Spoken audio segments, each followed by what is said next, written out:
আসসালামু আলাইকুম, সবাইকে শুভেচ্ছা জানাচ্ছি। মাসুম মাহবুব। পাকিস্তান এবং বাংলাদেশ তলে তলে সামরিক চুক্তি করতে যাচ্ছে। ভারতীয় গণমাধ্যম, ভারতের ইন্টেলিজেন্সের মধ্যে এই ব্যাপারে এক বাক্যে বলতে পারি টেনশন তৈরি হয়েছে। বাংলাদেশের সামরিক বিভাগের ঊর্ধ্বতন কর্মকর্তারা পাকিস্তান সফরে গেছেন, পাকিস্তান থেকে বাংলাদেশে এসছেন এবং উভয় দেশ সামরিক খাতে ভিন্ন মাত্রায় পথ চলতে শুরু করেছে, এমনটি বলছে ভারতের গণমাধ্যম এবং ভারতের ইন্টেলিজেন্স। গত মার্চে বাংলাদেশের অন্তর্বর্তীকালীন সরকারের প্রধান প্রফেসর ইউনূস গিয়েছিলেন চীনে।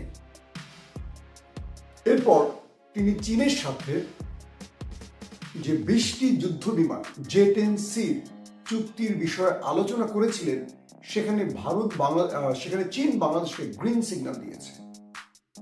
সূত্রগুলো বলছে চীন বাংলাদেশকে এই মাল্টিরোল আধুনিক যুদ্ধ বিমান দিতে চাইছে, যেটি 4.5, যেটা গ্রেড আমরা বলি বা প্রজন্ম বলি, অর্থাৎ যেখানে রাফায়েল 4 প্রজন্মের, সেখানে J-10C 4.5 প্রজন্মের। অর্থাৎ ভারতের রাফায়েলকে যে নাকানি চুবানি খাইয়েছিল J-10C, এই যুদ্ধ বিমান এখন পেতে যাচ্ছে বাংলাদেশ। কিন্তু মূল খবরটি শুধু এখানে নয় যে বাংলাদেশকে গত 54 বছর ধরে আকাশ প্রতিরক্ষায় কিংবা আকাশ যুদ্ধে ভারত কন্ট্রোল করেছে তাদের মতো করে। সেই বাংলাদেশ চীন থেকে এই যুদ্ধ বিমান কিনে ভারতের ঘাড়ে নিঃশ্বাস ফেলবে, ভারত কি এটা মেনে নেবে? এই প্রশ্নটি যখন আমি করছি তখন ভারতের ভেতরে দৌড়ঝাঁপ শুরু হয়ে গেছে, যাতে বাংলাদেশ ভারতের কাছ থেকে এই যুদ্ধ বিমান না কেনে। আমরা জানি মার্চে ইউনূস চীনে যাওয়ার পর ভারতের ইন্টেলিজেন্স পক্ষগুলো এই ব্যাপারে নরেন্দ্র মোদী সরকারকে বারবার সতর্ক করেছে। ভারত বলছে বাংলাদেশের নিরাপত্তায় তারাই যথেষ্ট, বাংলাদেশকে এই বিশাল অঙ্কের টাকা খরচ করে এই আধুনিক যুদ্ধ বিমান কিনতে হবে না। কিন্তু মাইলস্টোনে যখন আমাদের একটি যুদ্ধ বিমান ভূপাতিত হয় এবং অজস্র কোমলমতি শিক্ষার্থীর প্রাণ চলে যায়, তখন বাংলাদেশের ভেতরে বা বাংলাদেশের সামরিক বাহিনীতে বা সাধারণ জনগোষ্ঠীর মধ্যে চাপ বাড়তে থাকে। এই মুহূর্তে বাংলাদেশ চলছে এমন একটি সমীকরণে যেখানে ভারত বাংলাদেশের কাছ থেকে কিছু পাচ্ছে না, বরং বাংলাদেশের সাথে পাকিস্তানের সম্পর্ক বাড়ছে। এই তথ্যটিকে দিচ্ছে আবার ভারতের গণমাধ্যম।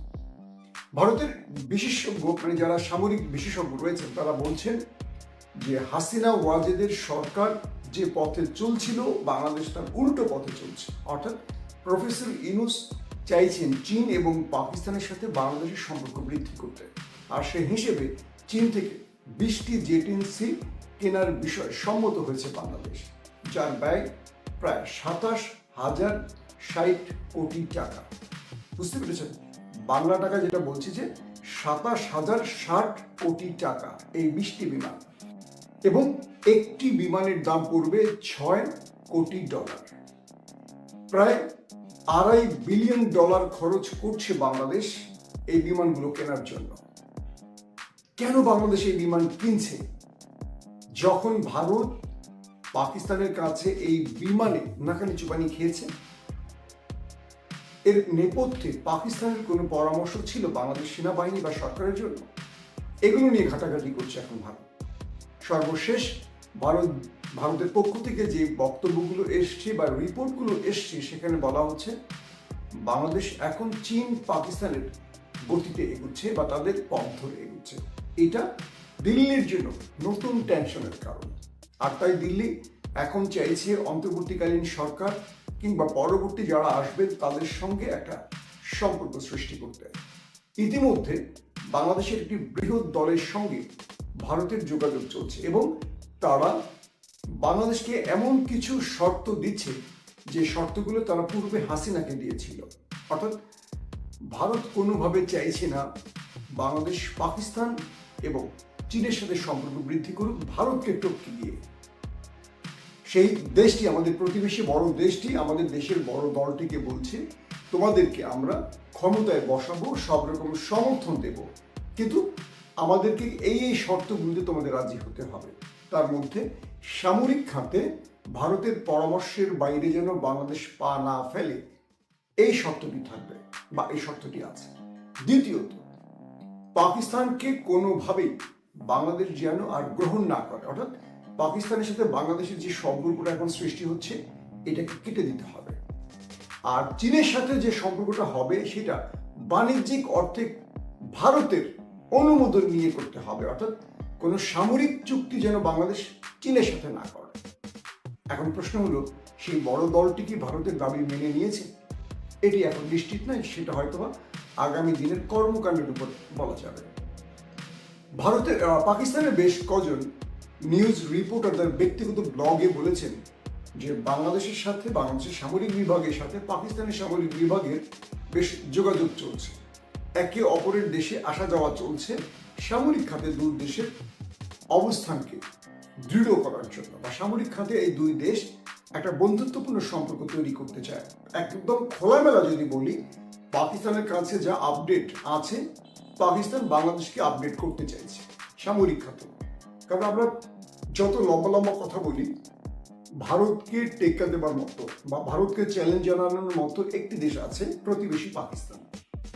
এছাড়া নেপাল, ভুটান, শ্রীলঙ্কা, বাংলাদেশ ভারতের সামনে 24 ঘন্টা দূরের কথা 1 ঘন্টা দাঁড়িয়ে থাকার সাহস নেই, সেটা আমরা কম বেশি দেখছি।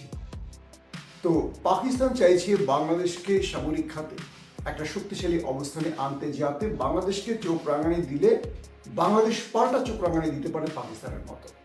আর এই কাজটি ইউনূস সরকারের হাত ধরে শুরু হয়েছে, কিন্তু এই মুহূর্তে সেটি একটু মন্থর গতিতে এগোচ্ছে। কারণ ইউনূস সাহেব এখন একটা এক্সিট রুট চাইছেন এবং তিনি বুঝতে পেরেছেন তিনি লম্বা সময় দেশের ক্ষমতা থাকতে পারছেন না। আবার তার উপর রাজনৈতিক দলগুলোর চাপ আছে এবং শেষ পর্যন্ত তিনি চাইছেন এমন একটি অবস্থায় বিদায় নিতে যাতে ভারত তার শত্রু না হয়, বাংলাদেশে যারা ক্ষমতায় বসবে তারাও যেন শত্রু না হয়। তাই ইউনূস সরকার তার মূল পরিকল্পনা থেকে কিছুটা হলেও সরে গেছেন, এটি বলা হচ্ছে। আবার কেউ কেউ বলছেন যে না, ইউনূস সরকার তলে তলে কাজ চালিয়ে যাচ্ছে। আসলে সত্য কোনটা আগামী দিনে হয়তো বোঝা যাবে। এখন ভারতের মূল টেনশন, তাহলে বাংলাদেশ যদি ভারতের বলয় থেকে বেরিয়ে যায়, চীন পাকিস্তানে প্রবেশ করে, তাহলে প্রতিবেশী একটি দেশও থাকবে না ভারতের পক্ষে, যেটি আগামী দিনে ভারতের জন্য একটা মহা চ্যালেঞ্জ। পাশাপাশি ভারত বলছে যে আইএসআই উৎপাত বা আইএসআই অ্যাক্টিভিটিস বাংলাদেশে বেড়ে গেছে। এটা ভারতের গণমাধ্যম, ভারতের গোয়েন্দা তথ্যে বারবার উঠে আসছে যে এই মুহূর্তে ঢাকায় রয়ের চেয়ে আইএসআই শক্তি বেশি, এবং বিগত 16 বছর যে পুরো বাংলাদেশকে কন্ট্রোল করেছে এবং আইএসআই কোণঠাসা ছিল, এখন দৃশ্যটা পাল্টে গেছে। বলা হচ্ছে যে এই মুহূর্তে কোণঠাসা আইএসআই ঢাকা দাপিয়ে বেড়াচ্ছে। এর সত্যতা আমি জানি না, কিন্তু এটা ভারত বলছে। পাকিস্তানের উপপ্রধানমন্ত্রী বাংলাদেশ সফর করে গেছে, ইসাক দার, এবং এটিও ছিল ভারতের মাথা ব্যথার কারণ। ভারত বড় বড় চোখ করে দেখছিল কি কি চুক্তি হয়, এবং আমরা দেখেছি যে বাংলাদেশের পেইড ভারতীয় দালালের সাংবাদিকরা পাকিস্তানের এই গুরুত্বপূর্ণ মন্ত্রীর সফরটিকে বিতর্কিত করতে তারা বারবারই 71 ইস্যুটি টেনে এনেছিল। শেষ পর্যন্ত সুবিধা করতে পারেনি আমাদের দালাল সাংবাদিকরা। এরপর আমরা দেখতে পাচ্ছি যে বাংলাদেশ থেকে বড় একটা সাংবাদিক গ্রুপকে ভারতে দাওয়াত দেওয়া হয়েছে। সাম্প্রতিক সময় তারা ভারত সফরে যাচ্ছে।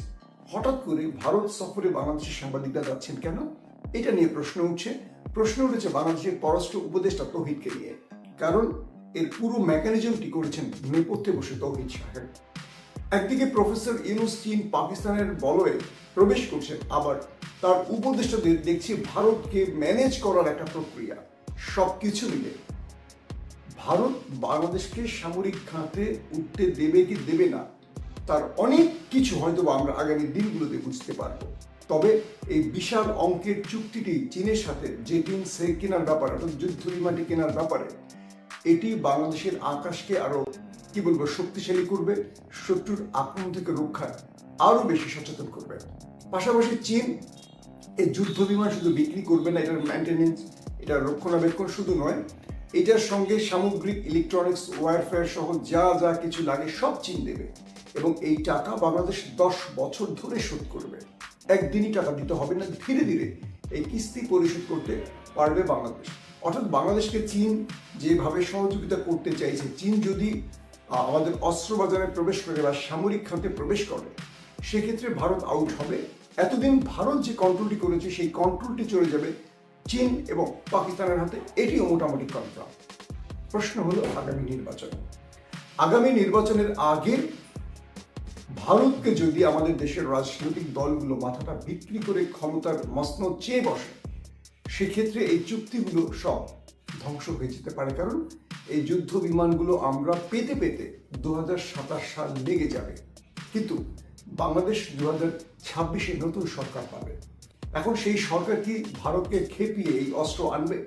সেই সরকার কি পাকিস্তানের সাথে বাংলাদেশের সামরিক খাতকে একটা সম্পৃক্ততার জালে আটকাবে, যেখানে ভারত নাকশ হবে?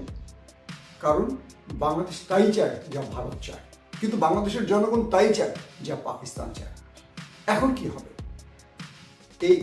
কি হবে এটি আমরা আগামী বছরের ফেব্রুয়ারিতে বুঝব।